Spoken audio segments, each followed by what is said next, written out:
Bonjour Océane et merci de participer par vidéo interposée à cette rencontre des alumni de l'ICAM édition 2021 dédiée à l'intelligence artificielle sous l'angle à la fois technique et éthique.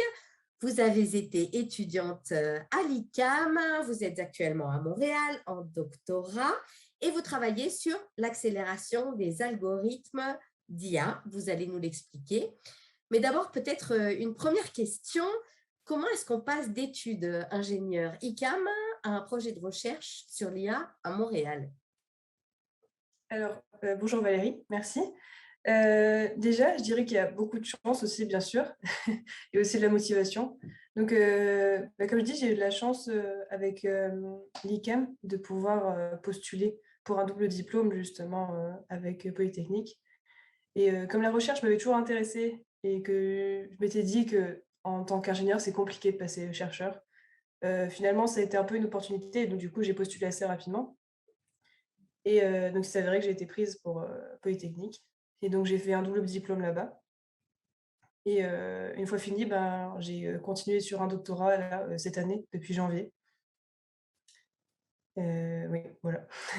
D'accord, donc d'abord un master suivi d'un projet de recherche en doctorat. C'est ça. Alors, est-ce que vous pouvez nous en dire un peu plus sur votre projet de recherche actuel? Alors oui, moi je m'intéresse, particulièrement aux réseaux de neurones, concernant donc dans le domaine de l'intelligence artificielle déjà. L'objectif global de ma recherche, qui était déjà l'objectif de ma maîtrise, c'est, de trouver une manière d'accélérer, l'intelligence artificielle, c'est-à-dire, produire, des systèmes qui font tourner des programmes et algorithmes d'intelligence artificielle plus rapidement.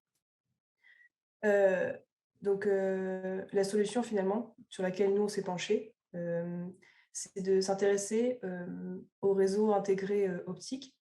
C'est-à-dire qu'au lieu de faire comme on fait conventionnellement, c'est-à-dire faire tourner des algorithmes sur, des circuits intégrés, électroniques, comme des ordinateurs en fait finalement, et ben, on va le faire tourner sur des circuits, intégrés optiques, c'est-à-dire on remplace tout par des composants optiques. Alors l'intérêt pour ça, c'est que pour les réseaux de neurones, donc il y a différentes fonctions, dans les réseaux de neurones. Pour vous éclairer un peu là-dessus, donc les réseaux de neurones finalement, l'objectif c'est un peu de reproduire ce qui se passe au niveau du cerveau humain. En tout cas, c'est l'inspiration. Du coup, dans le cerveau, ce que la partie essentielle, c'est les neurones.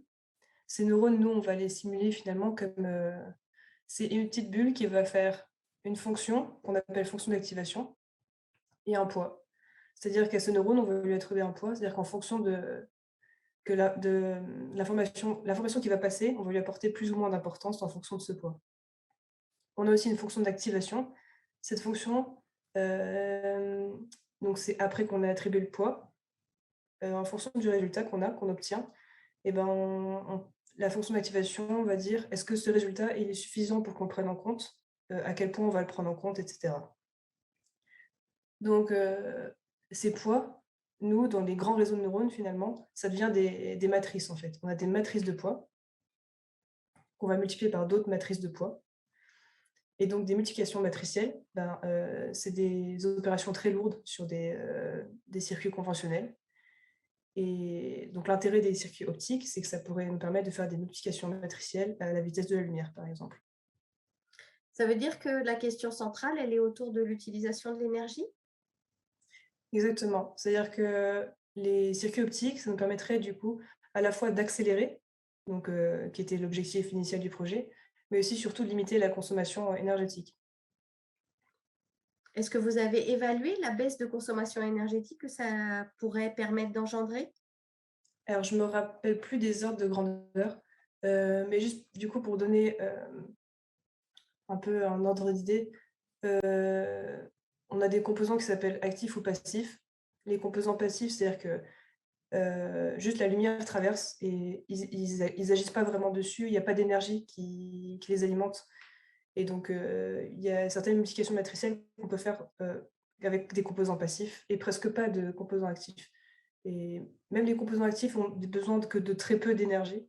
Donc du coup, il y a certaines opérations qui demandent vraiment euh, un apport très très minime en énergie.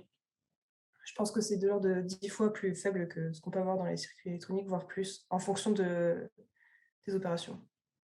Est-ce que vous avez déjà imaginé des applications pour ces réseaux de neurones que vous imaginez?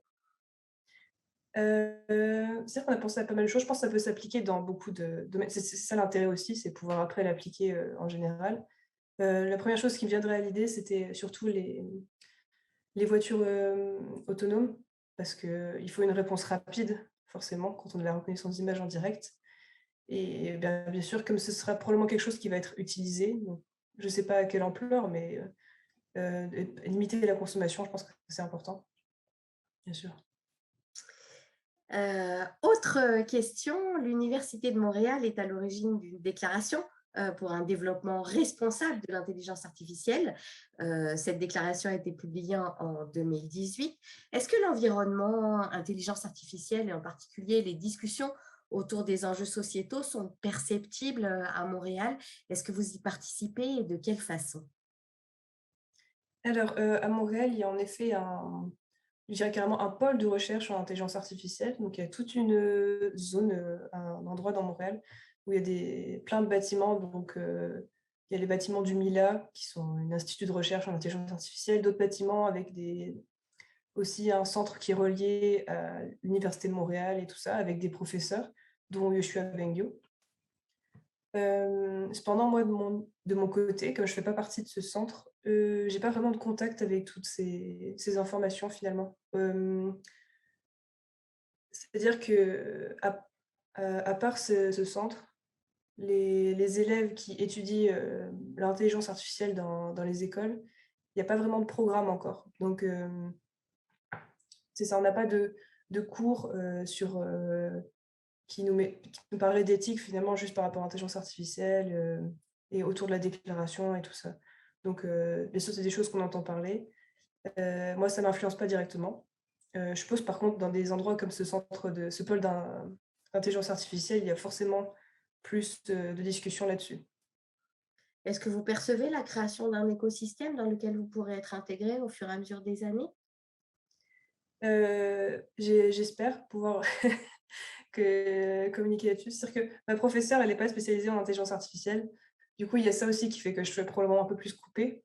Mais il y a d'autres professeurs. Il y a un professeur à Polytechnique Montréal qui fait partie justement de cet institut de recherche.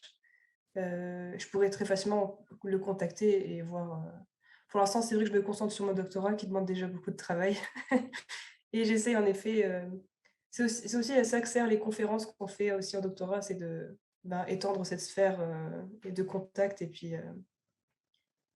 pouvoir rencontrer déjà tous les chercheurs. En vrai, il y a beaucoup de monde et je pense que ce serait déjà très intéressant. Est-ce que vous engageriez les étudiants de l'ICAM à suivre vos traces? Bah, si la recherche, l'intelligence artificielle de manière générale les intéresse, surtout, bon, en fait, pour les deux, je dirais, matières, c'est vraiment intéressant de venir à Montréal déjà parce que la recherche, c'est, je trouve, plus facile d'accès.